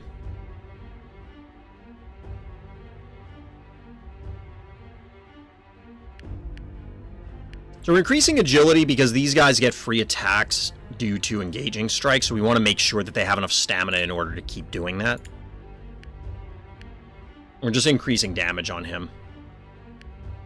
Alright, so we're going to search the tunnels here. Whenever you get to a village other than the first one, you can search the tunnels. Sometimes it will reveal good stuff, sometimes it reveals bad stuff, or of course it could be the final boss for the zone. So in this case, you enter a sealed area, but find only splintered skeletons and moldering corpses, and fresh flesh and blood. You gather up what you can and flee the foul place at once. At the entrance of the tunnels, you suddenly hear outraged screams. It's the beasts! They're everywhere, scrambling in every direction. Well, we can expect to encounter them very often now, and we acquired 101 flesh. So, flesh and blood are other currencies. You know, there's the day count here. Trillium is money. Medicine is medicine. Life essence is what we use for mutators. And then blood and flesh are utilized to create medicine. Or, if you have a werewolf on your team, they'll consume flesh. And as you'd imagine, if you had a vampire on your team, which I haven't had yet, they'll consume blood. Oh, and by the way, there's alcohol. That's how you train people. I don't get it, but sure. So I'm not really willing to take the hard fight here. We can see what this fight is. Like, we might be able to take this one. We just don't have a lot of good gear at the moment, and our team needs to level up some more. We'll get in another fight or two, and then we'll probably switch gears for the rest of the stream. But you see a group of thugs holding someone in a makeshift cell. Perhaps this is the famous weaponsmith. I think yes. Holy crap. So these guys are elite. You can tell by the helmet they have. Beer was a banned substance in cycling at one point. How would they... Were they, like, doing blood tests specifically for that? Oh, God. This guy could be dead, because this beast is up here, and it could jump on this guy. This ranged guy is also elite. Again, you can tell because he has a hat, as compared to these ranged guys down here. Well, these guys also have a hat, but he has a red hat. This is not good. So we're going to move north as quickly as we can. Up this way. The challenge here is going to be these guys can get on us very quickly. Because these guys have a leap. This guy doesn't, have a leap, but they can do a lot of damage. Very early days of the Tour de France, back when we thought smoking was good for us. Yeah, it controlled the heart rate, right? Yeah, this fight is going to go poorly. I don't want to attack this thing, but I'm pretty sure it's going to come after us no matter what. This is only a 50-50.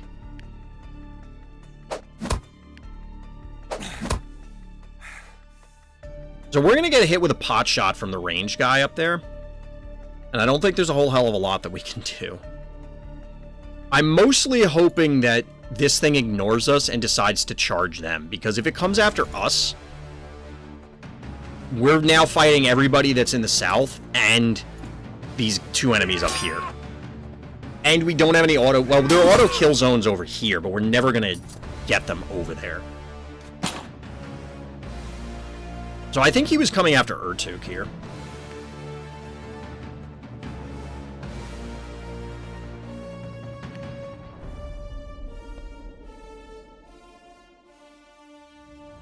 How much stamina do you have? You have enough. So we're out of traps? No, we still have traps. Okay. I'm going to take the 50-50. Unfortunate. Get the high ground. We got to burn these guys down, and like I said, I'm going to pray that these other guys decide to... Like, he backs off and goes north. Otherwise, this is going to be really bad.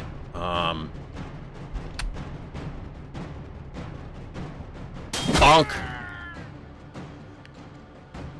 Get bonked. Alright, so we're going to ram him. I'm hoping this angle helps protect us from the range guys. Okay, or... I don't understand. This feels like an XCOM thing here. So, these guys are footmen. That projectile deflector, it's 100% chance, but he just got hit by a ranged attack. And I doubt we had 0 stamina. Like, I don't think we were out of stamina. Maybe, well, apparently we were. Apparently we were. I don't really know how that happened, but it is what it is. You have to move up. No matter what, we're exposed to this guy.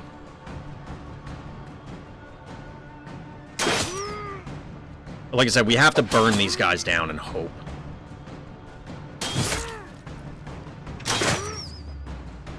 We are able to put a hurt on him, somewhat. Probably should have leapt to this other side.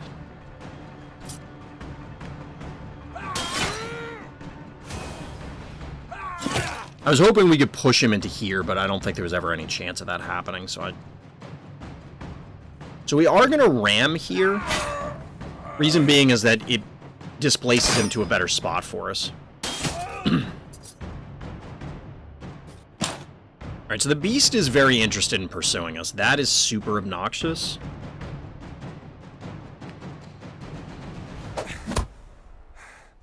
Gotta hope that he just decides to keep walking into the traps. The reason it's skipped like that is because I made a mistake and we're out of stamina.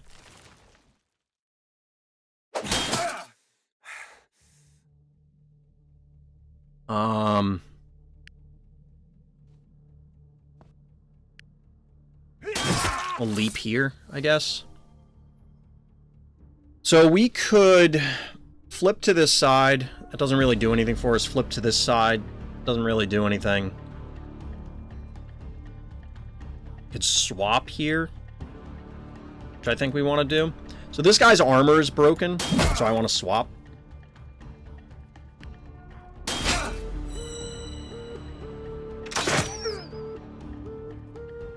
This matters that we're positioned here because then the stab will go through and hit the guy in the back. The leapy guy. Problem is that he's going to get surrounded very quickly. So I'm putting rejuvenation on them, which gives them a buff that they'll heal damage that is dealt to them. It takes time for it to activate because you have to take the damage first, so you're not gonna, you know, if you die, it's not gonna do any good.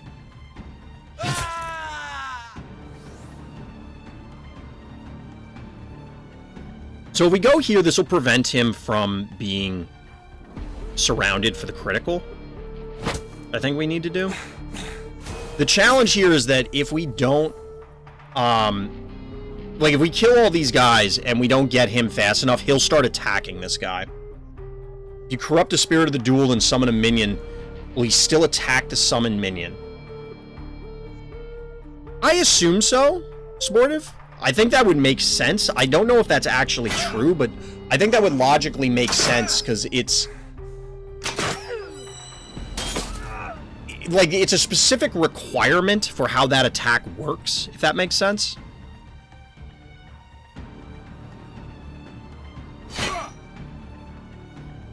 This guy's in trouble here. That guy is in trouble. We probably should have laid down another trap.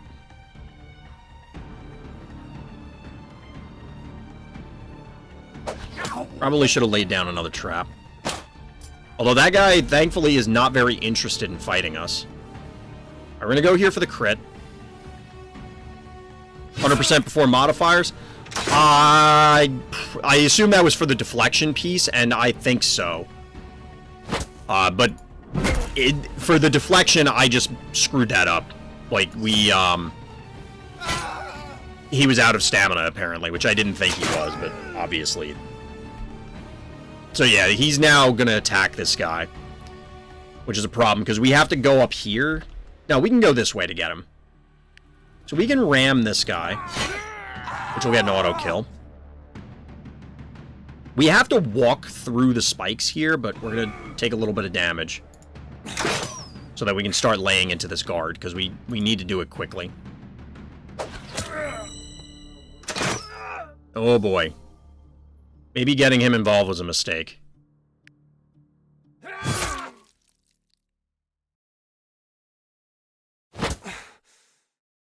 Can't swap because we're out of stamina.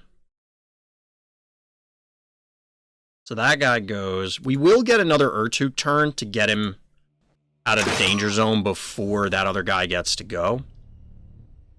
We're just gonna have to walk through spikes here, which kind of sucks. We don't want to swap with Urtuk because that'll put him in the spikes. Yeah, Urtuk has to leave, unfortunately. We're going to put him behind there to hopefully... Does this guy have... Yeah, he has plenty of stamina, so he should block this projectile.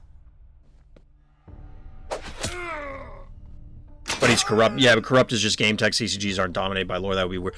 I mean, that's why I think it's going to be... Where did it... Oh, he went here. I was like, where did this guy go for a second? 1, 2, 3. We can bash you there.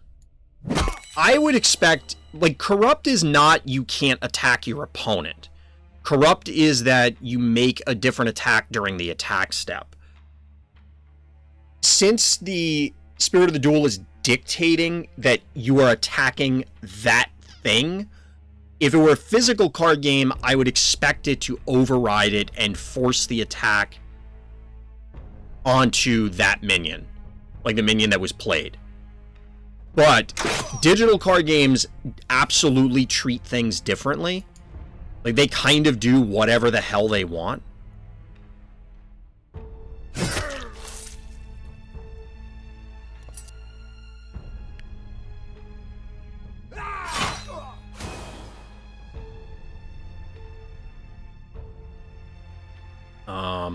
I think we're just getting Urtuk out of here.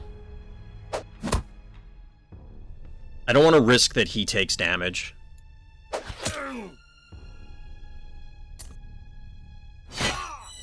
This guy's engaged by 2 people. He should never get out of here. Like, we're not in any risk from him. So it's now just a matter of killing the monster.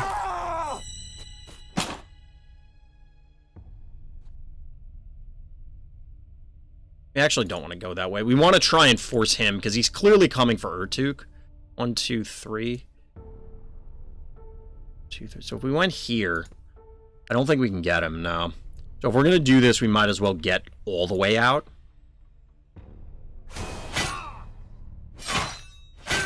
Nice. Now keep me safe. All right, pal. You're the one who got into this mess. It's not really, you know, we're doing you a favor here. I don't want to get the javelin guy too close just yet. The beasts are potentially very dangerous. We're just going to walk here because I want to preserve his stamina. We don't have anybody protecting Urtuk yet. This should get a crit. Why didn't we get a crit? It didn't look like we got a crit out of that. But now we can do stuff like this.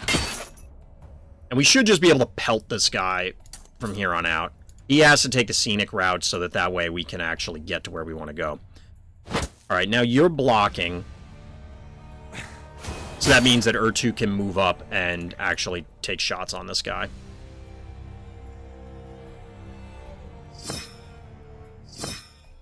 We're giving him health regen, although since he's protected, it kind of doesn't matter.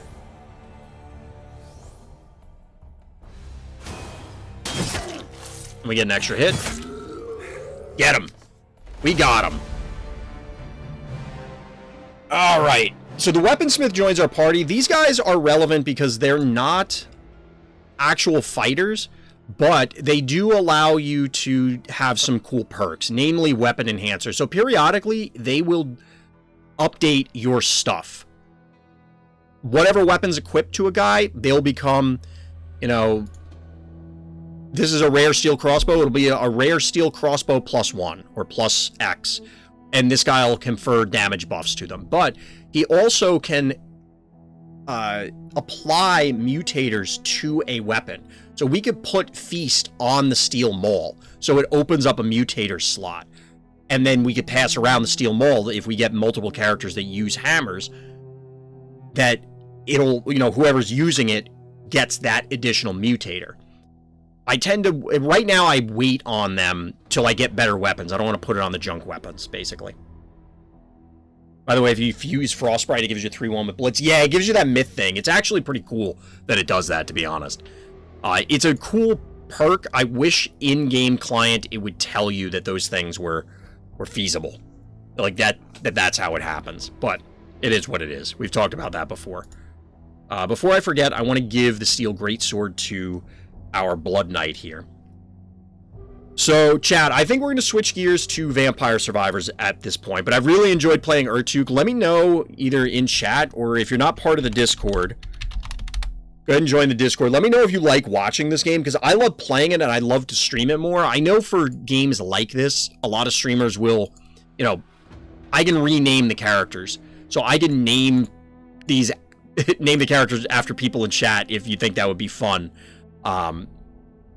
And I think there's a lot of fun to be had with this game, because as you could see from the fight that I lost, there's a lot of potential where it just goes sideways and it could prove to be hilarious. Or we could just crush through everything and it's new Bonk City.